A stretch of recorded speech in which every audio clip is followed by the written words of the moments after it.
নামাজ বাদ দিও না বন্ধু, এবারের চেয়ে ওপারের জীবন বেশি সুন্দর। আসসালামু আলাইকুম ওরহমতুল্লাহি ওবরাকাতুহু। হ্যালো বন্ধুরা, আপনারা সবাই কেমন আছেন? আশা করি সবাই খুব ভালো আছেন।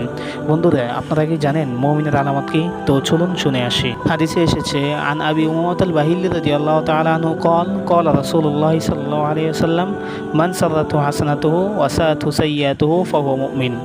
অর্থাৎ আবু উমামাত আল বাহিল্লি রাদিয়াল্লাহু তাআলা থেকে বর্ণিত, তিনি বলেন, রাসূলুল্লাহ সাল্লাল্লাহু আলাইহি ওয়াসাল্লাম বলেছেন, যে ব্যক্তির নেক আমল তাকে আনন্দিত করে এবং তার বদ আমল তাকে ব্যথিত করে, সে মুমিন।